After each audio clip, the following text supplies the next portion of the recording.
Hey guys, welcome to this week's episode of the Top Producing Zone podcast. I'm one of your hosts, Michael Jin.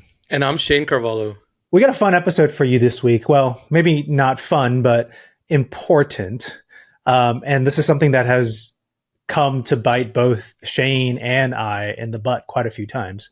And that's really the importance of making sure you get agreements down in writing. Yeah, sore subject, but yeah, obviously a good reminder to actually talk about it. And hey, this might be therapeutic, like, putting it out there.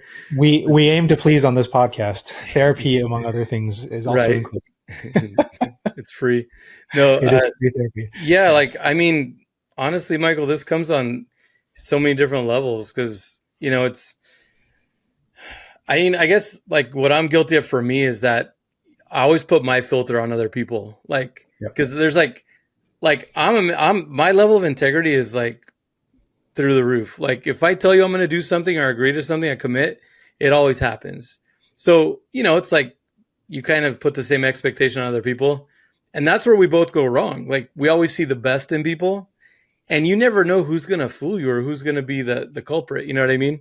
And so it could be a client, it could be a colleague, it could be, someone that, like a contractor. I mean, it just, wow, there's another sore subject, but yeah, it just, how about in your experiences? I mean, where would you say like the biggest breakdown has been for you when it comes to not having things in writing? I think it's kind of what you mentioned, which is I think the biggest lesson learned for me is don't assume other people think, react the same way that you do, and also don't assume that.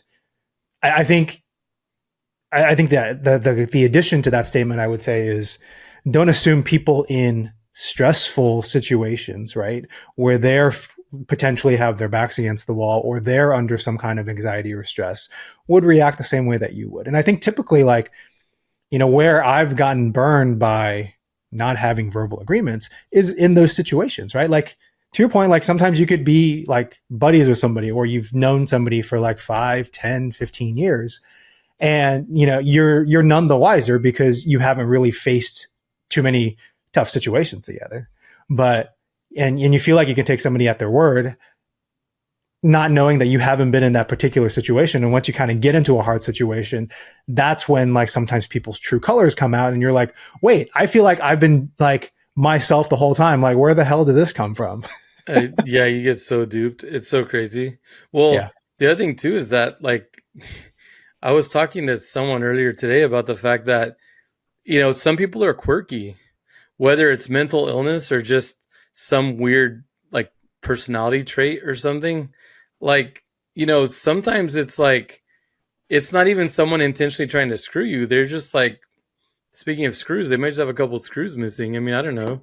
But yeah, I mean, I guess, just when you mention this topic, like I just had all these different things flying through my head, all these different memories, like for instance, I had a real estate transaction years ago. Cause I mean, obviously I've been in the business for over 20 years. So, I got stories for days, but real estate broker that's good friends with my parents for many years. I've done business with for many years, pretty wealthy, like she's loaded. It's like, so it's like, when we make an agreement, hey, let's split the cost on that leach field because that, leach field needs to be replaced. And we didn't disclose that in time to our clients.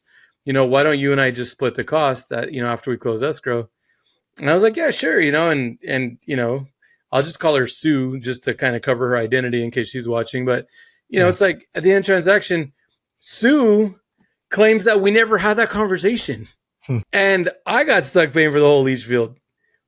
And I was like, okay, like Sue, if you like were a newbie, like Sue's a real estate broker with her own brokerage. Sue's a real estate broker that owns millions of dollars in real estate. Mm-hmm. Sue doesn't even need to work, but she's hooked on real estate. Like Sue could just hang out at her lake house all day long. Like, but anyway, so there's an assumption. Well, here's a seasoned friend, affluent, has the cash, super seasoned. We've done business before. No big deal. Well, I don't know why that one crossed my mind today, but that was one that crossed my mind. So, it just, like for no rhyme or reason sometimes, and it just irritates me. I mean, the money's one thing, but honestly, like what irks me the most is principle. It is the The principle. the most recent one, created like a fit of almost violence because I was just so put off by the gall that someone could have, and it's like, just I wanted to squash this person. Like I was just not like, let's just say that the professionalism was out the window for a minute, but yeah, it's just like you can't assume, and then it's the thing is it hasn't just happened once. It happens again because you're like, yeah, I'll never do that again. But then it's like okay, but wait, this was a friend, or oh, this is a colleague, but that's just sad, man. Well, I think you hit on a key point there, and that's something that I struggle with is like, when it's somebody that's you think is closer to you, right? Whether it's a friend or a coworker, right? Because you think like in your head, it's like I think a couple of things. Like one, you feel like, oh, I've known this person or I've worked with this person for like many years. They have seemed trustworthy to me, right? And so there's that natural like lowering of the guard because there's some familiarity with that person. And then there's a second part of this where it's um, like oftentimes it's the smallest of agreements that tend to come back and bite you. Like, I mean, like we know because we're in real estate, when you sell a house, you have to do a purchase contract. Everybody has to sign, right? Like stuff like that. Like, I mean, sometimes things might go wrong, but for the most part, like you might have stories, but like for the most part, like you can't really get screwed too badly. But sometimes it's like to your example earlier, it's the smaller things where it's like, oh, let's just split the cost of this after the transaction's done, right? Or hey, let me front the cost of the repairs up front and just pay me back afterwards because they're a friend. And those are the situations I feel like more often than not can tend to go wrong. And I think the third part of that for me is sometimes when it's somebody close to me or somebody that I consider a friend, it's this is a me thing. Like I feel like it's very difficult for me to sometimes ask for a written agreement because it almost feels like I'm telling the other person like straight to your face, like, hey, I don't trust you. Well, yeah, it's like a prenup. I'm not a prenup guy. Yeah. Like, it's like, how can you ask? I mean, there's a couple exceptions, like extreme family wealth, inheritance, something like that. Like, there's certain things where there's other family members affected. I get it, right? But just in general, like, doesn't it kind of feel like that? Like, wait It a minute, does. like you're my colleague or you're my friend. Like, it's like that's basically like you don't believe they're gonna screw you, but then you don't want to come off as like I don't trust you. It's such a Exactly. shitty situation, and they screw you. Yeah. It's like shit. I'm trying to be the nice guy, like not making you feel uncomfortable, but then you turn around, you fuck me, basically. You know what I Yeah. mean? Like Yeah. it's and yeah, and honestly, like it, it's so embarrassing to admit, but holy shit! Like, have you not seen it happen to me like a few times in the last year? Like, and not just little stuff either. Like, I mean, it's some Yeah, I big mean, big stuff too. there have been some big things, and I think like Yeah. on a few of them, like I've experienced it directly with you, right? Like one of our investment properties over in the Bay Area, right? Like I still to this day I'm like, why did I agree to waive my like commission agreement on that? Because I trusted the partner that we were with. Because here's the thing too, and it's sad because I know this, and I've even coached my agents on this. Another great way to like take care of these situations, like if you're not trying to get some formal agreement or whatever, if it's a phone call or whatever, just get off the phone and recap it in an email. Yep. Hey, my buddy Joe Blow, we just, I know we just finished talking about this. I just wanted to kind of send it back to you and just make sure that we understood each other, whatever, and get an acknowledgement from them, and so, and to get an acknowledgement, leave some kind of a question or something that they have to respond to. Like, would you agree that this is what, and like, wow, like now you have a casual agreement that doesn't feel like a, hey, sign this. Do you know that if I had done that, even for the last 5 years, do you know that that would have probably saved me like well over $1 million? Yeah, $1 million, dude. I know. Yeah, I know. I mean, and just, or you're really busy, you have your attorney draft up your LLC documents, and then it's like, oh yeah, we got an LLC, we're legit, but it's like, not putting in the specific details in the LLC. What if this? What if that? Here's what you're doing for this. And like, holy moly, dude. Like, the missing a couple sentences like that is worth hundreds of thousands of dollars. Yep. I'm like half laughing because I guess I never realized, and probably because we didn't, just when you're much, much younger and you're like a wage earner somewhere or whatever, it's like you never really play with such massive numbers. But in California real estate market, obviously numbers are big. But I just didn't realize that a couple hiccups like that could end up costing you 6, 7 figures, which is crazy. It absolutely is crazy. And to your point, like, yeah, I love your feedback and I love your suggestion about like this whole email thing because it works. It's a very casual way of doing things and getting it done.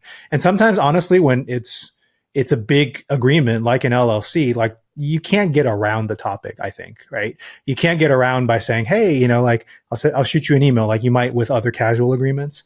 Like sometimes with an LLC, I think unfortunately, as it's not my natural instinct, but it's just one of those things where you have to say like, hey, let's talk about this, like, because it needs to be equitable, fair for both of us. And like, we're good right now, but you never know what might come up. So let's talk through the situation and get it down in writing. And for certain things that are big enough, like the LLC, like I'd like to hope people are somewhat understanding of the situation as long as you approach it in the right way. And if they don't, then maybe that's the first red flag. Well, and they say like, like when it comes to marriage and there's divorce, like, they don't hate marriage, like hate the player basically. So it's interesting because like the whole thing, like with me now, I don't think that way and you know that. But what I'm saying, like I totally am good with marriage. But what I'm saying is that's an example of like, the whole LLC thing as well. I mean, basically like, oh, I'll never have another business partner again because this went bad.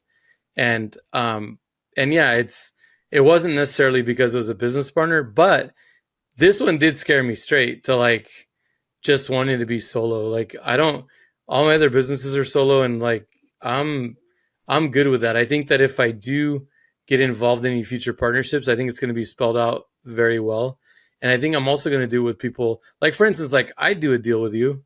Like I know you, I trust you. Like I know that we could put together. I mean, we still need to put everything in writing regardless. Things can happen to anybody. One Yeah. of us something bad could happen. We might need someone to step in for us and it's like needs to be in writing, but it's like if I was going to do something again, like because I know you, I know your character, and I know you well from the day to day. Some of these other people that are friends or people that you don't socialize a lot with them or spend a lot of time with them, and you might not really know them. The other thing too is that some people have extreme beliefs and thoughts, and some people are into just like I don't want to start getting too detailed about the things I'm referring to, but Yep. just some people are just like they live life in a different kind of on a different path, and so like let's just say their values and ethics might be a little different than what the norm or the expectation would be. No, I absolutely think so and agree with that. It's like, and unless you've kind of known somebody for a while, like it's hard to really dig into and really understand what those values are until they kind of come up, right? Right. So yeah, I mean, I agree with you. Like even with you and I, like we're friends, we trust each other, but like like I've mentioned before too with you, it's like even with us, like let's get it down in writing. It doesn't have to be super formal, but at least let's get it down in writing because you never know what's going to happen. Yeah. Well, and the other thing too is that misunderstandings. Like, I mean, I know I talk fast, and a lot of times, like in my mind, it's so clear, but then I don't convey it well. And Right. like even Tara kind of popped me for that the other day. She's like, dude, she's like, I'm like, My bad," because like already in my head, I'm thinking how I emailed her back in my head, like how'd that get messed up? And I'm thinking I probably didn't convey. So putting these things in writing really reconfirms that we understand each other. Yeah, or sometimes I've learned this through like relationships, but it's like sometimes you maybe think or I maybe think I'm conveying something correctly, but the receiving side, the person on the other end, they have their own experiences, they have their own like things that they've grown up with, their environment that influences how they interpret the situation, and so literally we could look at the same thing and they could interpret it one way, I interpret it another way. So like to your point, like yeah, laying that down in writing, I think it allows people to be a lot more clear. You kind of clear up any misunderstandings, but it also gives people a chance to kind of look at things reflect on what's written down and make sure that like, oh, hey, I actually do agree with this, or maybe we need to change some things around. Thanks for joining us for today's episode. Now, if you're watching on YouTube or streaming this on your podcast platform, if you could do us a favor, leave a comment down below and let us know where you're listening or watching the show from today. It greatly helps with the algorithm and helps us get reach out to more people who need or want to hear what we have to say. We greatly appreciate it. And now back to the show. So you just had me stumble upon another thought. Yeah. Remember the repeat and reaffirm? Kind of Mm-hmm. what they do for like relationship counseling with your partner. Yep. Yep. So like, okay, so Michael, what you're saying is that we should, put this part in writing and do this, like, and then look, so you're already going, yeah, yeah. So you're hearing me because I want to make sure that you're hearing me, but you're really hearing me, not like, you know what I mean? Like, because like for example, like sometimes I'll be reading a book, so much on my mind that I'm reading the book, but I'm not absorbing what I'm reading. I have to go Right. back Yep. and reread those Yeah. couple pages because Yep. Yep. technically I'm reading, but I'm not reading, right? So sometimes, and you know this about me because my mind, I'm a space cadet. Sometimes I'm listening to you, but I'm not. Like not too often. I usually listen to you, but I'm just saying like it. So it's like the having to repeat, I think really locks it down and it makes it clear because some conversations could have duplicate meanings as well. Like I've caught Yeah. myself in conversations with people where, you know, we're completely talking about two different things. Oh, okay. So yeah. Well, and I think I heard this on when I was on travel once on Sports Talk Radio. And I agree with you, by the way. Like the way I learned it was through like counseling, and then the therapist was telling me like, hey, pretend you're like a newspaper reporter, right? And you're literally listening to what the other person's trying to say, and all you're doing is you're writing down or you're remembering what they say, and you're going to repeat it back word for word. Um, but it reminds me of one time I was on travel. I was listening to Sports Talk Radio. They were talking about the difference between hearing versus actually listening. And I never really thought about it before, but I was like, yeah, there is actually quite a difference. Hearing is just like, you're in the process, you the function of like, yes, I hear you, Shane, you are making noise. I hear that you're forming words, right? But listening is really when you get to the point where it's like, okay, not only am I hearing you, but am I comprehending what you're saying? Am I understanding what you're saying? Am I truly like getting what it is you're trying to express back to me? So I never really thought about it. Go figure. I hear it on Sports Talk Radio, but it was quite eye opening to hear. Yeah. Well, I know it's a different topic, but like, earlier I was having a conversation with an agent and I was just talking about the whole like people thinking things are black or white or good or bad. Some things just are. It's just totally reminding me of the fact that, right, like we're always like, oh, yeah, yeah, I'm listening. But are you really listening? Like, Yeah, right. it's kind of like along those lines. Like, it's like it's either this or that, but sometimes it's not either this or that. Sometimes it's just something somewhere in between, or maybe Right. you're really not even barely hearing, Right. But No, exactly. I know somebody who recently I started hearing them using this phrase of like, if we're having a conversation, and somebody will ask like, oh, hey, does that make sense? And then this person would say like, well, I heard you. I I mean, hear you, I but hear you. I hear you. I I hear heard you, what you but said, but do I really understand? Probably not. Do I have a lot of questions? Probably. Um, so anyways, I mean, I think it's kind of going back to the topic of this podcast episode. Like it is very important because everybody understands and sees the world just a little bit differently. Everybody is under a lot of stress, and you can never assume that what you're trying to convey is being received in the right way that it's intended when you communicate something verbally, especially when it comes to like key agreements and what you guys are going to do next. yeah. Well, the other place too in this situation that we've gotten burned a lot is even with good clients, like escrow closes, they move out of state or whatever, and they leave bills unpaid. Sometimes not everything makes it in for the close of escrow, and then they pretty much ghost you. And then I don't want people to get screwed and not get their monies, and I get stuck paying. Right. And it sucks because happens too frequently. And I get that once they're moving and it's stressful because they're moving, they're going across states or whatever, maybe they have kids and dogs or whatever. It's like I get that they're occupied with what they're doing and stuff, and then it kind of becomes a little minuscule when they're on the East Coast in Florida and you're over here trying to hit them up for a $300 cleaning bill. Yeah. It's just like then you look like an idiot because you just made a $50,000 commission. And they're just like, is this guy really tracking us down across the country to get this? It's just like, so just there's these A little awkward silly at that situations, point. but Yeah. that happens a lot and too much, and then it like that stuff piles up. I mean, that's heck. I mean, that's. So how would you handle that? Well, Knowing what you know now, yeah, how would you handle that? well, here's the thing. What I know now, I've known for a long time. So we were pretty good about making sure things get in by the close of escrow. Um, I think that what we're doing now to make it more bulletproof is we're having everything acknowledged and signed. Yep. Just like not just because we trust our good clients and stuff. Yeah, we'll take care. We'll do the cleaning, whatever. Now it's like everything's getting signed. And like this guy that just screwed us on this other deal. Good thing that I had the intuition to actually get two things signed, because I got like this staging bid and this like repair bid both signed, and I'm so glad that I did. And I hope that I didn't miss some red flag intuition mark, and that I should have been able to catch on to the rest. But holy, I mean, that dude, we would have been out another 13, 14 grand.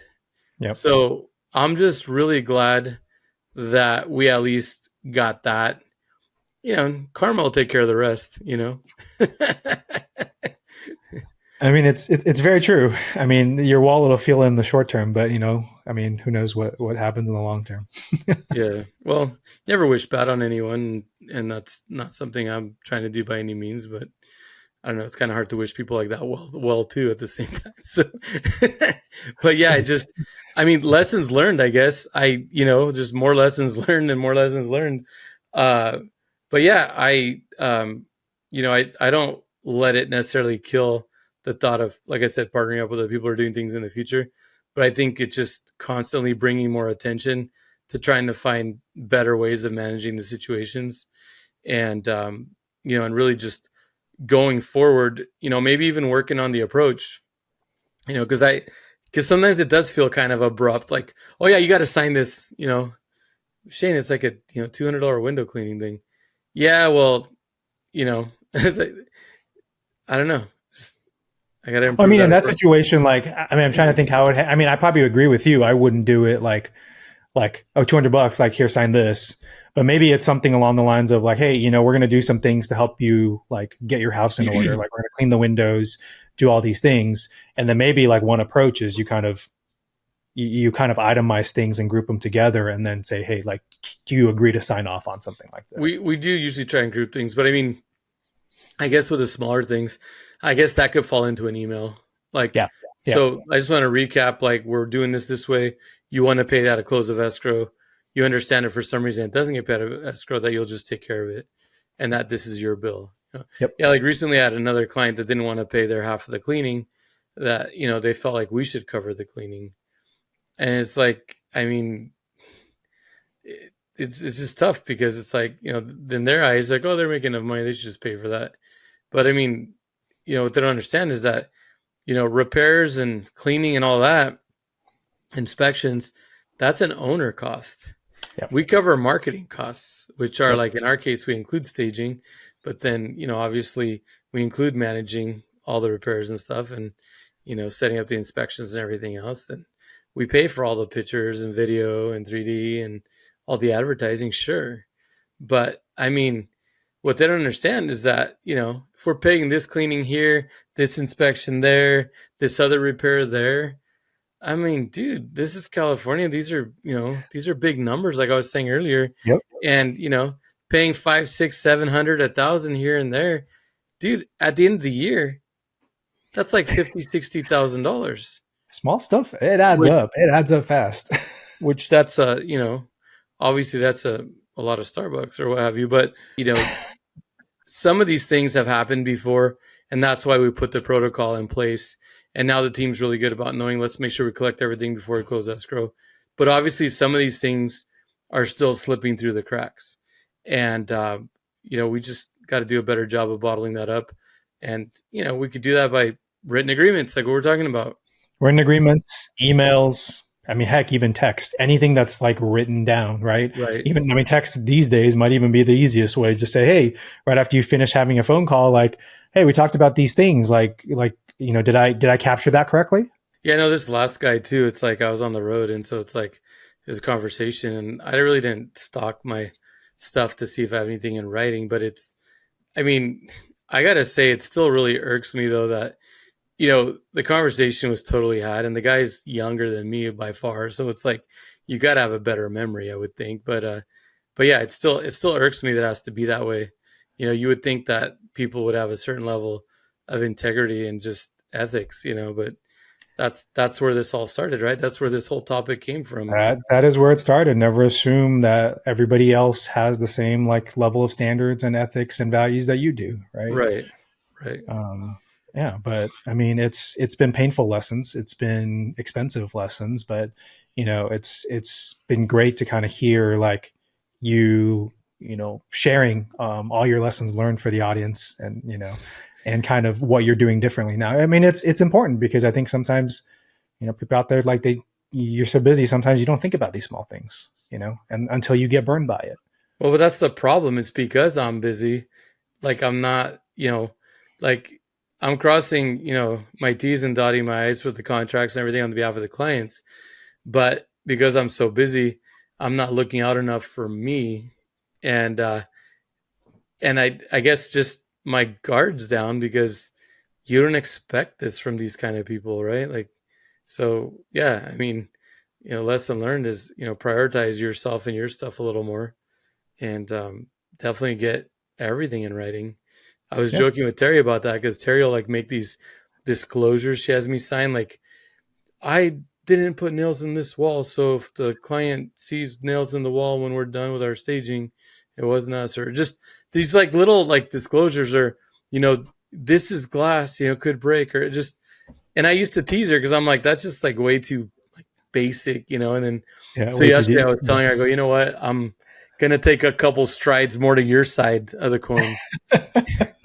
No, it's true because when you're doing it, you're like, why the heck would I be doing this? Like it's so straightforward and simple. Like, but then you're automatically falling into the trap of assuming no one's gonna bring it Yeah. up. Well, after And this run of events, man, I'm traumatized now. Like I'm definitely like, yeah, I'm definitely over the top now on getting these things all buttoned up. And the sad thing is that it just makes you like, it makes you less willing to want to do people favors, because now, like, if I look back at the times that things haven't worked out or I've gotten burned, like the last four times, yeah, it's been while doing favors for people, something that's not even profitable for me, something I'm not yeah. even benefiting from. It's disgusting. It's like, wow. It's like you already were getting a deal, or you were being bailed out of a situation you could not even handle. And then this is the thanks you get. It is absolutely brutal. So I think a small amount of time. I think the takeaway probably for both of us is a small amount of time up front, like making sure you kind of take the time to get all the details captured and written down. Um, and you said it at the beginning, pays off in like millions of dollars in terms of protection for yourself. Yeah. Well, and I was on a business trip when this last fiasco happened. And I mean, I even stepped out of my conference to talk to this guy in our crew that was working on it. But I never got any kind of hint that, this guy's getting ready to screw us. I didn't see that coming. Yeah, Probably because I was super preoccupied with what I was doing. probably, I might have probably. missed a couple signs, So yeah, man, I guess that's all I got on this topic. It's actually it's been therapeutic, but then if I dwell on it anymore, I think it's going to start All right. causing me Well, to need anger management. yeah. let's not go there yet. But no, I think yeah. I mean, I think it was kind of raw. I know, especially for you, and like we've had this both happen to both of us, you especially. But I appreciate you for kind of being open, sharing about what you've learned, and hopefully our listeners out there like can hopefully we can help you avoid that mistake for yourself because you can tell it's very emotional, it's very painful, it's can lead to a lot of just negative feelings and anger, because you do feel like you're being wrong. So hopefully, you found some nuggets today that'll help protect you going forward in your own business. Appreciate that, Michael. Agreed. Yep. Thank you all. Yep. With that, thanks so much for tuning into this week's episode of the Top Producing Zone podcast, and we'll catch you all next week.